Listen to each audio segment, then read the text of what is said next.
صالح، كاتب عام محلي للحزب الجمهوري بالسبيخة. هبط قائمة في الرائد الرسمي تحت عدد 388 المؤرخة في 19 مايو 2012، ووقع التنصيب وتوافق عليها من جميع أطراف المكونات المجتمع والمدني والأحزاب، إلا أنه بعد شهر ونص القائمة الأولى ما فيهاش أطراف من النهضة، القائمة الثانية بعد شهر ونص تهبط لنا قائمة تعوض القائمة الأولى من غير حتى شرعية ومن غير حتى تعليل. القائمة الثانية فيها أطراف من النهضة، رفضتها الأهالي ومكونات المجتمع المدني.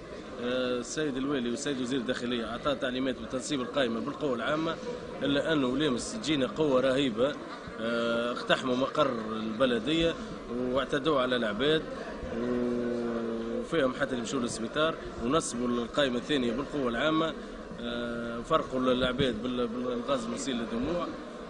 نحن نطالب السيد الوالي بعد ما نصب القائمة الثانية اللي هي تنتمي لحركة النهضة خرج لبرا وتلفت للعباد وهز راية الانتصار وركب في كرهبته ومشى. احنا نحملوا المسؤولية الكاملة لوزارة الداخلية وللسيد الوالي القيروان، وبالاكثر والاكثر والسبب في هذا كله هو السيد محمود دواعة عضو المجلس التأسيسي لحركة النهضة الممثل على القيروان.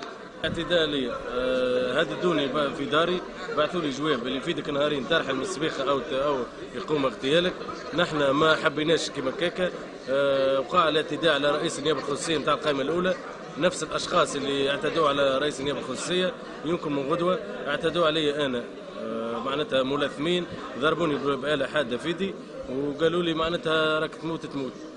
من وزير الداخليه اعطيناه مازال مصر على موقفه وقال لازمها تخدم ولازمها تنصب بالسيف عليكم. ماخذ قرار، احنا نروها اللي هذا قرار سياسي ماهوش قرار معناتها قانوني، اللي العباد الكل محايده على القائمه الثانيه الخاطر فيها اطراف من النهضه. احنا نفسروا الحكايه هذه اللي معناتها يحبوا يحطوا كل شيء، الادارات الكل يحبوا يحطوها اطراف من النهضه. واخيرا عندنا معتمد طالبنا به باش يبقانا في السبيخه، المعتمد الوحيد اللي توافقنا احنا وياه وحابين يبقانا في السبيخه اللي هو معناتها ما وقعش قبوله من طرف المكتب المحلي لحركه النهضه وخرجوا فيه بيان ويحبوا يخرجوا المعتمد ويجيبوا لنا واحد من النهضه بالسيف علينا. الممارسه ذي احنا نعتبروها ممارسه ارهابيه، ممارسه غير شرعيه. معناتها الحزب الحاكم يحب يحط ينصب روحه معناتها في المجالات الكل. احنا جينا هنا المجلس التأسيسي مش ناخذوا حقنا، حتى جو للبلديه النيابه الخصوصيه حبوا يستفزونا، حبوا معناتها يوصلونا باش نردوا العنف ونعملوا حاجات اخرى. احنا رانا ماشيين مع التوافق وضد الحكايه هذيا، والسبيخه ما صار فيها حد شيء من الثوره، وبحول الله مش بيصير فيها حد شيء، ومش ندافعوا على حقنا بالشرعيه.